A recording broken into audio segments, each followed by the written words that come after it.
This is going to be your ultimate guide to systems. In this video, we're going to cover what exactly are systems, why do we even need systems in our business, how do we choose what systems to create first, who creates those systems, how do they create those systems, where do they store those systems once they're created, who maintains the systems, and then some examples of some of our favorite systems in my 8-figure company. Now, you might be asking yourself, who is this guy if you've never been to my channel before? Well, I am quite literally the systems guy. My company's name is Scaling with Systems. I scaled my first company to over $200,000 a month, an advertising agency, in my first 18 months of business. And then I did the whole 4-hour work week thing. I moved to Medellin, Colombia. I lived there for a few months. I went to Europe, and then I traveled across the entire United States. And I really enjoyed doing this, and it proved that I could remove myself totally from my company. But after a while, things kind of got repetitive, and I realized that I actually enjoyed working on specific things more than I enjoyed taking all time off every single day. So I decided at that point to launch a new company, one that was more aligned with what I actually love doing, which was growing, scaling companies and building systems. So I launched Scaling with Systems, and I took it from zero to over $25 million in sales in 48 months, serving 2,000 business owners. And then the first time I did it, I said, hey, maybe I was just lucky. The second time I was like, okay, I'm kind of getting the hang of things. I took on my first portfolio company, and I was able to scale that from zero to over $5 million in sales in only 9 months with only 4 employees. And I literally have systems for everything. So we're going to talk mostly about business systems inside of this presentation, but I just kind of wanted to show you how systemized my life is. So I have a house manager that comes to my life and takes care of everything in my personal life. And these are some of the things that she does for me. Fills my protein shakers every single day so I don't have to do that. Does my laundry, steams my clothes in my closet, loads and unloads a dishwasher, waters and prunes the plants, fills my Nespresso and water pitchers, fluffs and organizes the pillows, vacuums the house, wipes down the counters. Then on a weekly basis, she charges my devices. She charges my shaver, she charges my toothbrush, she charges my water pick. She does the groceries, vitamins, cleans my shoes, replaces the bathroom towels, etc., etc. You get the idea. And then even on top of that, I've actually systemized kind of my friendships and my relationship with my girlfriend. So I systemized my ability every single week to go to dinner on Friday night with my girlfriend, so that way we can have a date night every single week. And my executive assistant goes and finds the dinners based off of a restaurant list and new restaurants that are coming to Miami. And then she also will schedule a time Saturday where we'll do like a couples night out where we go and meet with other friends as well. So when I tell you I'm the systems guy, I really mean that I am the systems guy. And having systems has really created this beautiful harmony in my life. The ability to have an incredible business with incredible team members and great clients that I love working at, while also having the free time to doing the things that I love, which is what I was missing before. I was either working too much or I was not working enough to really find that beautiful harmony. So systems have given me the ability to get my pilot's license, buy a plane. You know, I go on dozens of trips a year with friends and family. You know, this is my girlfriend and I going to the Bahamas in my plane. This is us traveling across the United States, going to Cabo with friends, the Great Wall of China, you know, going to Italy for my brother's wedding, skydiving in Dubai, hosting huge masterminds with 300 plus people, getting a puppy, a motorcycle. All of my dreams, kind of my bucket list that I've checked off one by one, have all been enabled because of systems, okay? So the first question you might be asking yourself is, what exactly are systems? Systems are kind of that thing that people just throw around. It's a buzzword. Oh, you need systems, you need systems. But how do we actually define what systems are? Well, a system is a group of interacting or interrelated elements that act accordingly to a set of rules to form a unified whole. Got it? Okay. This is kind of a boring definition, and this is directly from Wikipedia, and it's probably not that helpful for what we're talking about here. So for me, systems are a blueprint of how things should be done in your business. So they are a blueprint of how things should be done in your business. They can take the form of processes, tools, and or procedures. So for example, here's a screenshot from one of the systems we have in our company for our onboarding process. So this shows every single step of whenever someone pays money to whenever they are fully onboarded, what does that look like, right? You might just think, oh, they're just a client, but you need to break down those steps, which we'll talk about later. So expectations set by the salespeople, payment collected by the salespeople, proposal sent by the salespeople, then the client signs signs a proposal. The salespeople fill out a deals closed activity. We conduct welcome calls. Then the client fills out the onboarding form. They schedule their onboarding call. They watch the welcome video. We welcome them inside the community. We conduct the onboarding call, and then we define them as being onboarded, right? So that's our onboarding system and our onboarding process. Tools that we use in our systems are stuff like Asana, a Zapier, all these automations, Make, Integromat. These are things that we use to kind of increase the efficiency of our company. And then there's actual processes themselves. So these are like the procedures, if you will, of what you need to do. So if I go back here, this is the process. So we need to, let's say, for example, conduct a welcome call inside of here. You can see this is one of the first things we do whenever our client gets onboarded. But what do we say on that welcome call? Well, that is the procedure, right? So just to recap really quickly, you have processes, which is the kind of the higher, broader strokes of things. You have the tools that enable some of the activities and tasks and things that you're doing. And then you have the actual procedures, which is what you are doing using those tools and those processes. Okay, so the next question is, why do we even need systems in the first place? What good are systems? Sure, you might hear your occasional guru talking about them, and you've read it in the book The E-Myth and all these other things, but like, why do we actually need systems? What's the real reason behind it? Well, the truth is, you already have systems, okay? You may not even realize this, but you already have systems in your business, right? If you're watching this video right now, you probably are already handling leads. When a lead comes in, you're probably generating leads, you're probably taking sales calls, you're probably fulfilling on clients, and you're probably managing a team. You might be doing one or all of these things currently in your business. These are all systems that you're doing. The problem is they're just not very good, because if you're like the majority of clients when they first start working with us, or majority of business owners I see out there, it's all in your head, and you're kind of doing everything very ad hoc, okay? So without documenting these processes, without implementing these tools to make your life easier, and without creating procedures so other people can come in behind you, you'll never be free, okay? And we want to be free to be able to work on what we want, when we want, wherever we want, okay? Free to scale profitably and with ease. That is why most of us got into business in the first place, all right? It wasn't to work full-time, 80 hours a week and be constantly stressed out. It was to actually get a semblance of freedom. But it's kind of funny because most of us will actually either leave a 9-to-5 or come out of college or whatever else it is and think that this is our path to freedom, and we actually work harder, sometimes for even less money than we were doing before. And a great example of this is actually, this is a photo of me in my first year of business when I was running my advertising agency, and hopefully, as you can see right here, I was about 35 pounds, actually 40 pounds heavier than I am right now. And that was because I was working about 60 to 70 hours a week. I was waking up at 4 a.m. I was driving to my co-working space where I had an office at. I opened the co-working space for the owner of the co-working space. I started the coffee and everything because he let me get there early because nobody else was there. And then I would literally be there until typically 8 or 9 o'clock at night. There's a Chinese takeout food restaurant right below me. I would grab the Chinese food on my way home, eat it in the car, get home, pass out, wake up, repeat. Okay, so very, very unhealthy lifestyle, working in incredible amounts. Now, the funny thing is I was actually making decent money. Like I said before, I was making either tens of thousands or hundreds of thousands of dollars a month. I don't remember exactly when this video was taken. And so I was making good money. So like that quote unquote success of the money thing was there, but I wasn't able to enjoy the money. I wasn't actually spending time with my friends and family. I wasn't going on vacations. I wasn't like creating this wholesome life. I was just fully committed and devoted to my business. Now, if you actually contrast that to what I was talking about earlier, not only do I have a larger business, I'm making more money, taking home more profit, but I'm doing way more in areas outside my business. I have my pilot's license, I have a plane, I have an amazing girlfriend, I have great relationships with my mom, my family, friends, I'm able to take care of family members. And so I did all of this through the implementation of systems. And without systems, I would still be this person that you see today. And systems have also given me the ability to have a calendar that looks like this. So a lot of people love to show their calendars, and they show how packed it is with sales calls, or how packed it is with all these clients they have, et cetera, et cetera.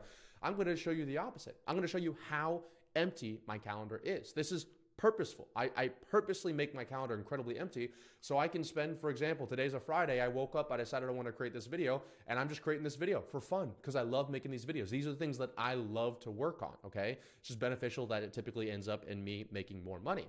So I only have meetings on Mondays and Thursdays. I don't manage any clients one-on-one. I instead manage my team, like my client success team, and they manage the clients one-on-one, right? You can see that I take 2 hours in the middle of every single day, 7 days a week, to go work out, hit the sauna, hit the cold plunge, and take a shower and have lunch. So 2 hours every single day from 12 to 2. So I'm fortunate to be able to do that and create this life, this ideal schedule because of systems, okay? Setting up a system means that you never have to do that task ever again, which is probably one of the reasons why I love systems the most, because once you understand this, it's like an unlock. I remember one of my clients saying this to me, and that's why I wrote it here. And he's like, wow, I just realized that every time I build a system, I never have to do that ever again. And now he's gone like systems crazy, which we'll talk more about that later. But setting up a system means that you never have to do that task again. And without systems, you will always be the bottleneck. I'm talking to you right here. You will always be the bottleneck in your business. Whether you're making $100,000 a year or $10 million a year, you're always constantly going to be the bottleneck. And systems aren't necessarily a one and done thing, but there's definitely levels to it, right? And so you could be making good money and still have no systems inside your business, like I was talking about previously. So systems give us the freedom that we originally came to business for in the first place. So now that we know what systems are and we know why we need to create them, let's talk about what systems do you create first? Okay, great. Great, Ravi. We know we need to create systems. So how do I know which system do I create first? Well, the truth is not all systems are created equal, okay? Not all systems are created equal. Just because you can do it doesn't mean you should, or at least you shouldn't prioritize it right now. I see all the time, once we work with clients, we'll help them install systems, marketing systems, et cetera. Then they go insane with systems, but now they're spending so much time building all these insane systems that it kind of becomes this monster. And they're sometimes doing it out of order. And it's actually my experience that most people don't like systems because they start in the wrong area. They start in things that aren't going to impact their day-to-day life, their business, their profit margins, and all that stuff. And so they spend all this time, energy, and effort on it, and then they're wondering why they don't have the freedom in the first place. And it's because they're creating systems in the wrong order. And I actually want to take a second here and give you an example of one of my clients. So I've worked with this client. We took them from zero to over $1 million in about 12 months in their business. And he was scaling rapidly and he was bottlenecked, right? He was like, we set up this whole marketing system. There's getting so many calls coming in from this ad system that we set up for them. And he's like, man, I'm so bottlenecked. I'm taking sales calls all day from when I wake up to when I go to bed. And I was like, look, you need to get a salesperson. Like, let us help you build a system out to get a salesperson. You need to hire a salesperson so you can free your time up. And they said, yeah, I need a salesperson. And then about a week later, I got on a call with him and he said, yeah, you know what? I ended up talking to this other guy and he said I needed an appointment setter. And so I'm going to get an appointment setter. And I was like, I don't think that's the right idea. He said, I'll just come back to you in a few weeks and tell you after I get this appointment setter. A few weeks come by, he comes back to me and he says, Ravi, I am drowning in appointments, even more so than before. I actually have less time than I did before I hired the appointment setter. And I said, yeah, do you know why? It's because you solve for the wrong thing in the wrong order. If you already have too many calls to be able to breathe and live a life, and then you get an appointment setter who's setting more calls for you, then that's the wrong order. I'm sure you're eventually going to need to hire an appointment setter, but what that person should have done is they should have hired a salesperson to take the calls off their calendar and then hired an appointment setter to pack that salesperson's calendar even more, or maybe both of their calendars together, right? So the order of operations matter, okay? And that person that client of mine, ended up taking an extra 6 months to figure this out because he did it in the wrong order. So make sure you're following the right order when you're setting up these systems. And there's a specific theory we follow to keep things in the right order, and that is called the theory of constraints, right? And the idea is essentially, if this bottleneck was to be solved, would everything else be better? That's the rough idea of what a theory of constraints is. The overall concept is that every business is essentially like a funnel. And inside of the funnel, there's multiple constraints. There's constraints in leads and marketing and sales and client success and operations and payroll and hiring and firing. Everywhere there's constraints. There's not just ever one constraint. But what is the biggest constraint? What is the biggest constraint that if you solved it would make all other constraints easier, right? And I created this little graphic here to kind of show you what this looks like here. So this could be multiple different areas of the business. So this could be, let's say, generating leads. This could be the sales constraint. This could be the client success constraint. This could be the operations constraint. So it's not ever just one thing. but which one is the biggest constraint? Which one is the main thing that if you solve this one right here, everything else would be easier? So you can see all these little things bottlenecking, exactly, right? They're bunching up right here, and they're just trickling out right here. So if you solve this, and let's say we move this up a little bit here, this volume would increase substantially, okay?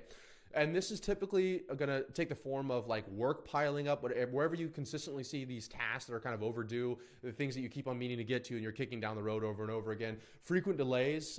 If you or somebody else keeps saying, oh, I just need another week, I need another week, and I need another week. Underperformance, if it's been multiple months or multiple quarters and you still haven't hit that KPI, or if there's consistent errors, if you just keep on saying the same thing being wrong again and again and again, these are all areas, kind of red flags, that it could be a constraint in your business that is worth prioritizing. So for example, if you're not getting enough leads, you're likely not getting enough traffic. Going back to that salesperson example I gave before, if you didn't have enough time to take sales calls in a day, you should have hired a salesperson, not hired an appointment setter. So if you're not getting enough leads, you're not getting enough traffic. If you're getting too many complaints from your clients or customers, you're likely not creating enough consistency or quality control in your products. If your profit margins are too low, then you're likely relying more on people than systems, and your payroll is too high. So these are all examples of where you could find constraints inside of your business. And I actually have inside our membership site, Scaling School, I have a video, a 15-minute video where I actually walk through in depth our theory of constraints that we work with our clients on. And you can kind of see inside of here, do you have a world-class offer? Do you have a packed sales calendar? Are over 70% of them qualified and showing up? Do you have a 35% plus closing rate and over 80% of cash to revenue ratio? Can you onboard 20 plus clients a week? Do you have clearly defined roles and responsibilities? So every single one of these are different constraints inside of a business that we see, and then I show them exactly how to solve them based on which constraint that they have here. So that's an example of the theory of constraints in a business. Now, what you will realize once you have identified what the major constraint is in your business using the theory of constraints, whether it's marketing or sales or client success or operations, what you'll realize is it's not as simple as like, okay, let's go fix marketing or let's go fix sales, right? That's just an umbrella thing that you need to go deeper on and then figure out what systems inside of that area do you need to build and in what order. And so sometimes that can be a little bit confusing to know what you do first or second, which is why I created what I call the priority matrix. This is what we go through and solve with our clients here. And this lets us know, okay, inside of marketing, what is the first, second, third, fourth thing that we need to build, right? And what you'll realize is that what you think is first right now, you may solve it, and then you may be going on to second, but after you solve the first thing, a new problem rears its head, because that's how business works. As soon as you solve a problem, new problems show up. And so you're gonna have to come back to the priority matrix and reorganize or reorder things. If you don't like it, then I would recommend getting to something else, because that's just the game of business. So let's walk through how this priority matrix works. So on the top, you have high frequency and low frequency. So high frequency would be things that happen very frequent, maybe multiple times a day or daily. And low frequency would be things that happen every once in a while, like let's say monthly or quarterly or yearly. And then on the left-hand side, you have high importance and low importance. So high importance would be things that are directly related to you running the business, you know, collecting cash, servicing clients, managing your team. And low importance would just be like things that are kind of nice to have, or maybe you don't even know if it's a high or a low importance. And so I would put that under low importance until I figured out what it was, right? And then you have the order of operations, first, second, third, fourth. So let me kind of walk through a few examples of what this would look like. So for something that's first that we need to solve, let's say that we identify that sales is a bottleneck in our business. Well, we're going to come look at the whole sales process, and we're going to figure out that we're booking 8 calls every single day on our calendar, and our salespeople are closing 0 of them, right? Or they're closing 1 of them. Their close rate is atrocious, essentially.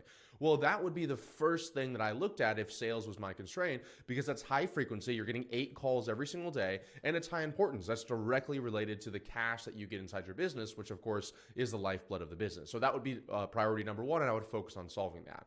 Number 2 would be something that's high importance but low frequency. So this could happen monthly, et cetera, et cetera. So a great example of this would be our payroll system. So, for the longest time, I just stayed in this first box right here of high frequency, high importance, because that's what happens when you're kind of scaling a business in the very beginning. It's just like you're constantly putting out all these fires, which is fine. But as you build a team and you build systems, you're able to start kind of going to the second, third, fourth level in this. And one of the things that we always struggled with at our company was payroll, right? We have dozens of contractors and employees all on different salaries and compensation plans, commission only, percentage of profit share, percentage of revenue share. And so it was always kind of a nightmare to run payroll. And payroll would take 6-7 hours of my time. It would maybe go over 1 or 2 days. Sometimes things would get delayed. All of these are great examples, like I said earlier, of constraints in a business, right? Errors that would happen, it would be delayed, et cetera, et cetera. And so finally I got around the time to actually build a payroll system. And this is actually something that we share with our clients as well. And now our payroll takes about 20 minutes and it's 100% accurate. And I went from hating that to actually loving it now, because now I built this beautiful system where I can actually see like what percentage of total cash is each person paying them out of payroll, what percentage is that entire department costing me. I'm seeing the month over month change, year over year change, all of that stuff. It kind of becomes like a game to me now that I build this system. And it's so funny to think back of how long it used to take me before, 6-7 hours. And now it takes me 15-20 minutes to do the exact same thing. So that would be a great example. Payroll, which we run once a month, would be something that's low frequency but high importance. Third is going to be something that is high frequency and low importance. So these are things that they're not crazy important, but if you have time, this is happening every single day. So let me think of a good example of this. A good example of this could be something like I don't know, like captions on your, like we have an internal media team and they post our short form content.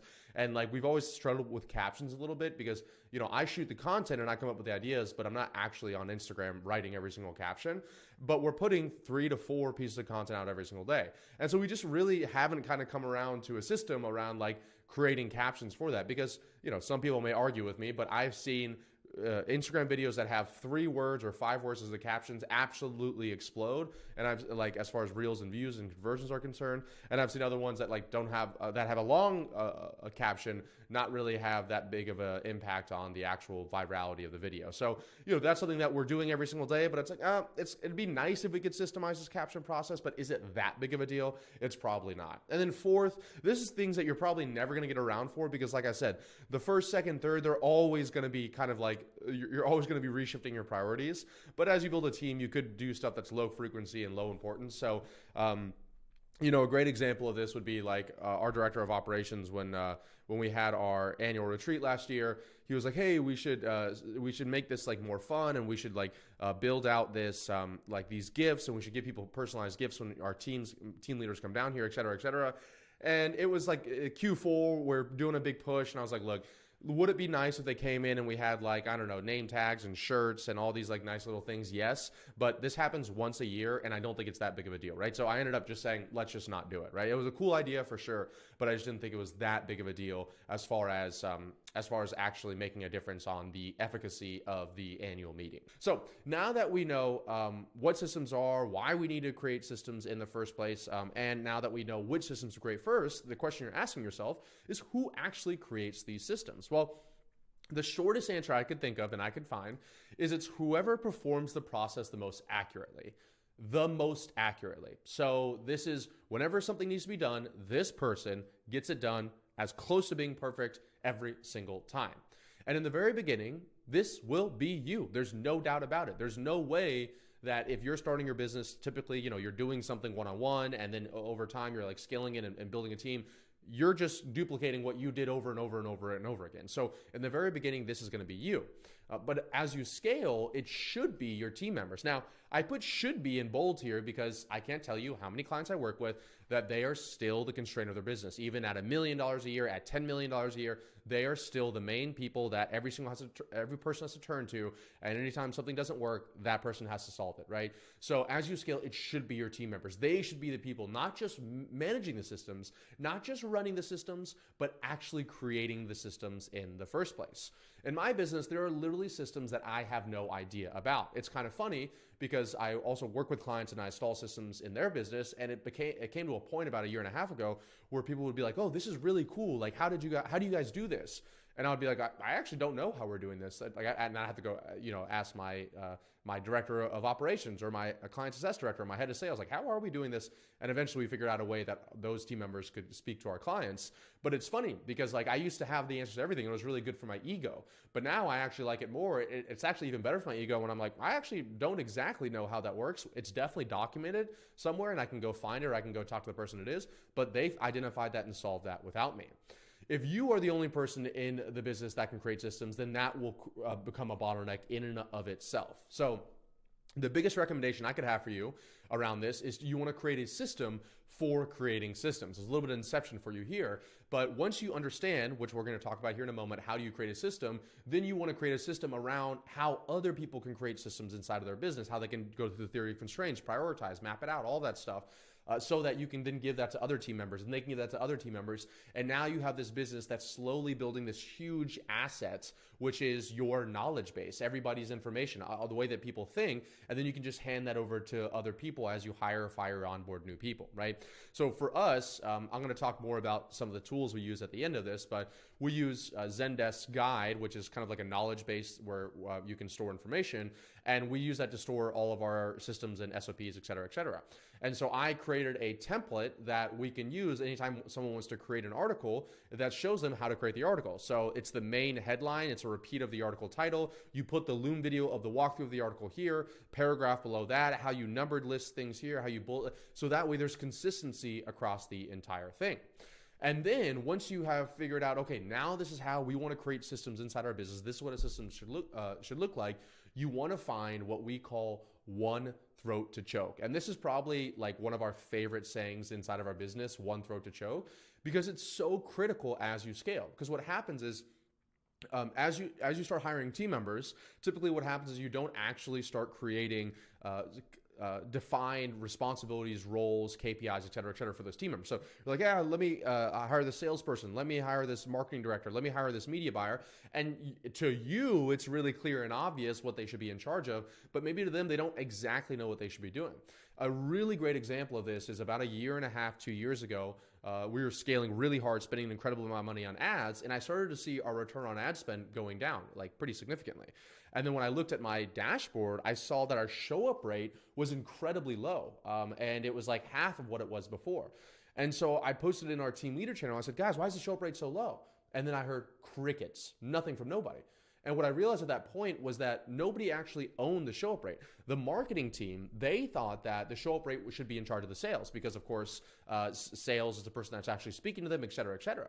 But then my sales team thought that it actually should be marketing because, well, they're the ones that are actually closing the deal, but they can't close the deal if marketing doesn't actually get them on the call in the first place. So it was this no man's land of sales, of show-up rates that nobody solved. And of course, because nobody was solving it, there was no system around it, nobody kept an eye on it, and thus everything started declining with it, right? And so that's why that was like my big lesson, my wake-up call that, wow, we need to create one throat to choke for everything inside of our business. And so here's a great example of this. This is our organizational chart. Our head of sales, Omar, you can see it's from booked to close. That is his system. That is his area of expertise. So that includes show-up rate. Once we see a call come on the calendar, marketing is now handed it off to sales, and sales is now in charge of making sure that person shows up and then making sure that person closes, et cetera, et cetera. And they do quality control. They optimize the sales process, capacity control for how many sales people we should have, leading, managing, holding people accountable. So this is all now clearly defined. So in case something happens, let's say in the follow-up process, something happens on the pitch, something happens in the show-up rate, I know exactly who the throat is to choke that I need to choke.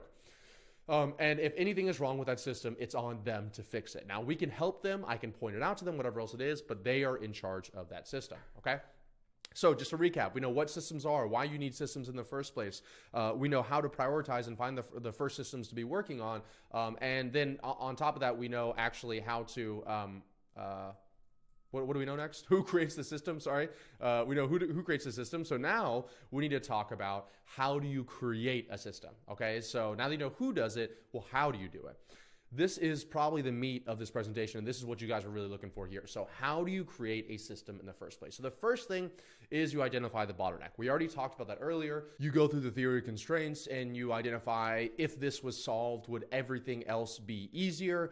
And then once you figure out whatever that constraint is in your business, then you take that through the priority matrix. So you're trying to figure out, okay, what are we doing inside of this constraint that's high frequency and high importance? I need to systemize that first. Then low frequency, high importance, I systemize that second. Then high frequency, low importance, I systemize that third. And low frequency, low importance, I systemize that fourth. And remember, every single time we're solving one system, we're building one system, we're coming back to the priority matrix and reorganizing our order. Step number 2 is you're going to then map out the steps. So you're going to say, okay, now that I know what we should be working on, what does this look like? Or your team members are going to say, what does this look like from A to Z? Now, a lot of people will go and they'll jump to something like this beautiful lucid chart that looks all good and great and amazing. But in reality, what you should be doing is it should look ugly like this, okay? So this is straight from my iPad, which I draw on all the time, or if I'm like thinking of an idea or building a system.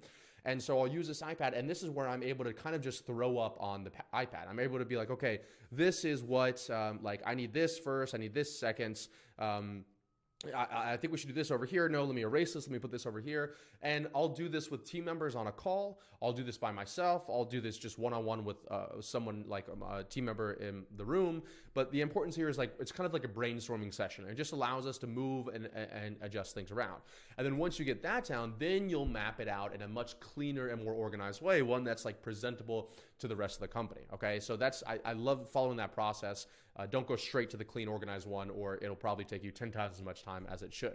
Another example of us mapping it out here is our meeting framework as well. So this is, I have a framework inside of our company. Every team member goes through it on how we conduct meetings in our company. Because I think meetings, most companies do meetings incorrectly, and they're a huge waste of time. And I'm paying everybody to be on that meeting. So let's make sure that our meetings are as efficient as possible. And all of this stuff I'm talking about here, I have individual YouTube videos on. You guys can see on my channel. Step number 3 is to eliminate the unnecessary. Okay, so this is another really big thing here, because once you map out this whole system, right, like the onboarding process and you'll or whatever else it is, marketing process, you need to say, are we doing things in here that we just shouldn't be doing? Like, are we doing things here just because we've always done it this way? Is there anything we can cancel out here? And you'll actually see right here, the first step when someone requests for a meeting, the question you ask is, does this need to be a meeting? No, then cancel it. So everything becomes way easier if you just don't do it. There's your little tip for the day for you today, okay? It is a million times easier to do nothing than it is to do something. So if you can ever get away with doing nothing, do nothing, all right? There you go. That's your $1 million tip. So you want to eliminate anything that you're looking at that and you're like, I don't think we need this. It's not that big of a deal to the clients. It's not that big of a deal to the sales process, the lead process. Let's just get it out of the way and keep us hyper-focused on what matters. And I love to use this example inside of here because it's kind of funny, but when we first started scaling with systems, we used this company to send handwritten cards out to every single client that we onboarded. And handwritten is the name of the company. So just to be clear, I wasn't handwriting them, but it looks like I was handwriting them. So we would write this card here, and we would use on their onboarding form the address they use, and we'd send it out to them. And it was a great theory. However, like 50% of the time, this is what happened. The client never got the card because they put something wrong or weird in the address, or it was international and handwritten didn't go international at the time.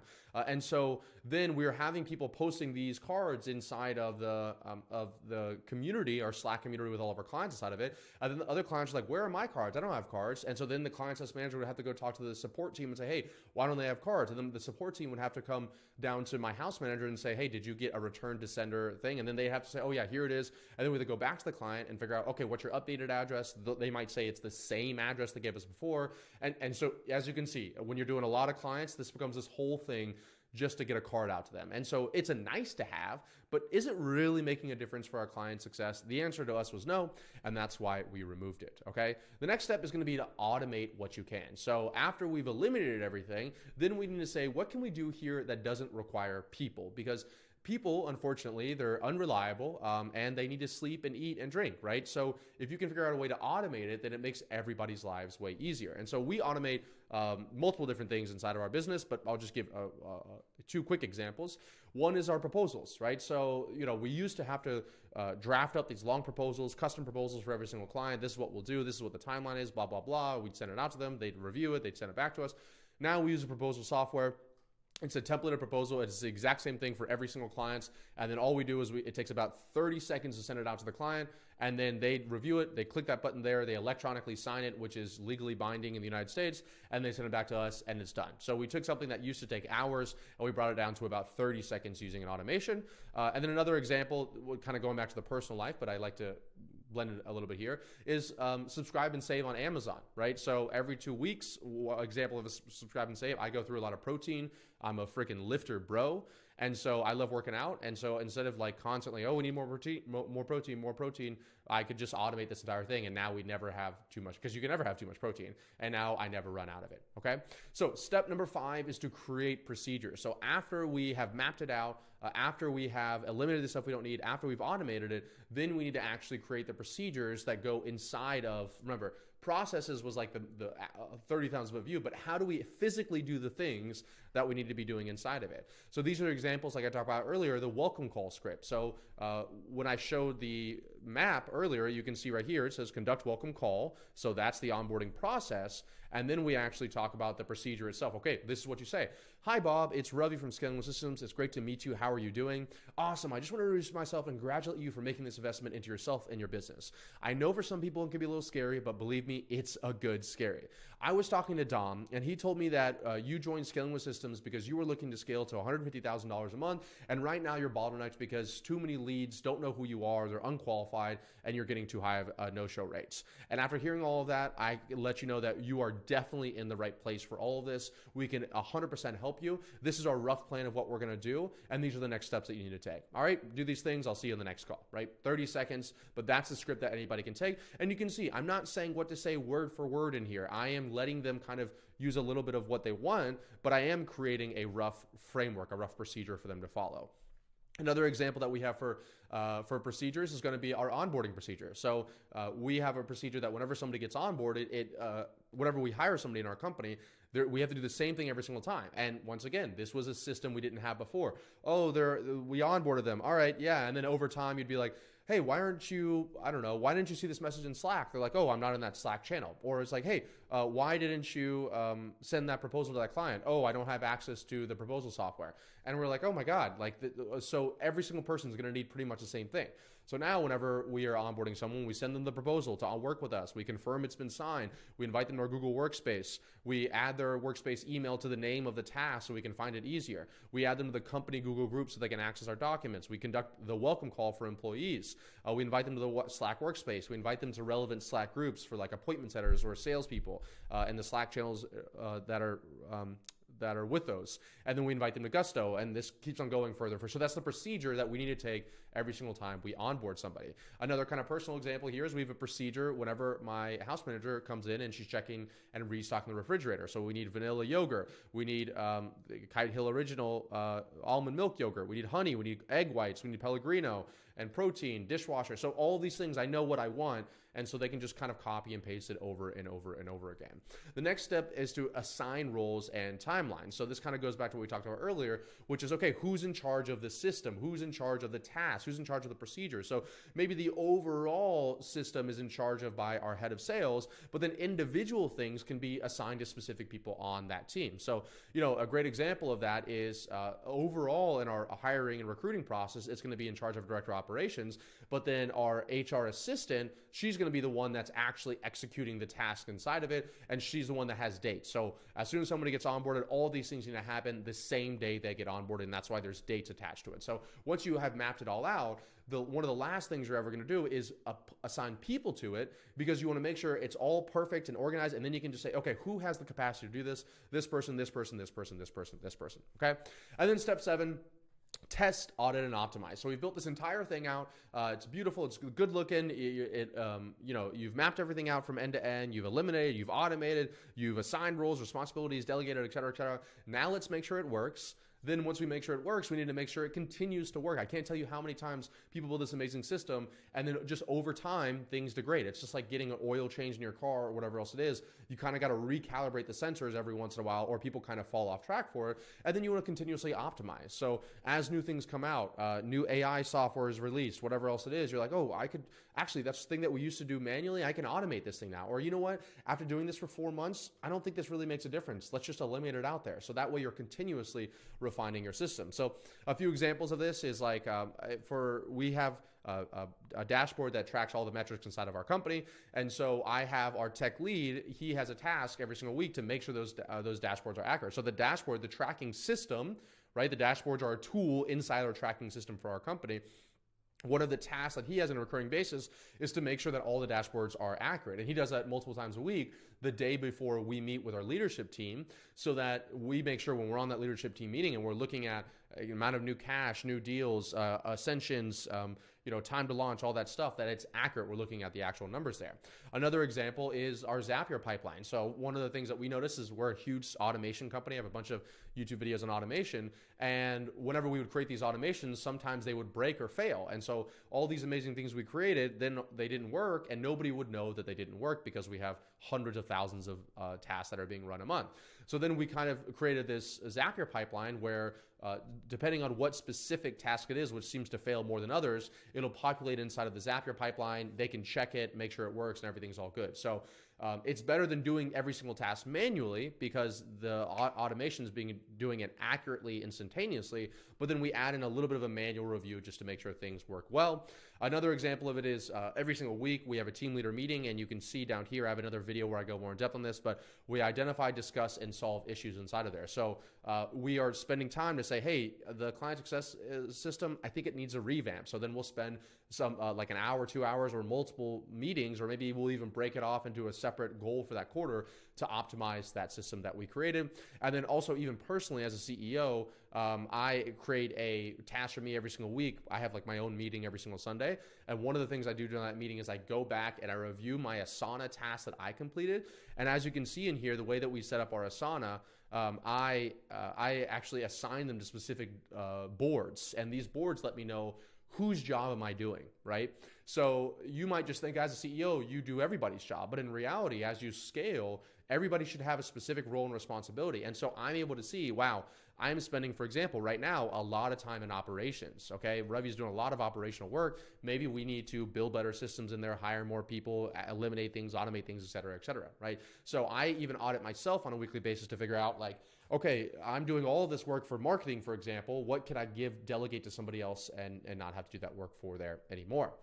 And then one of the last things we're gonna talk about here is, where do you store these systems, okay? So you've gotten all these things built, they're created, everything's looking good, it's jiving and moving, things are working well, and everybody in that small little gap, let's say you sent this video to the whole team, they all watched it together before you guys met and talked about what you needed to do, everybody's all jazzed up. What's going to happen is it's like everybody's all excited, and then over time, some people leave, they quit, they fire, things kind of fall back into their old ways, and then it just kind of goes back right to where it was before. Now, why is that?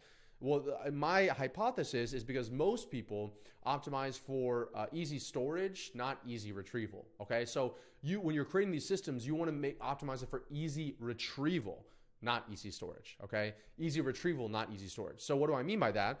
How many people here have a Google Drive folder that looks like this, right?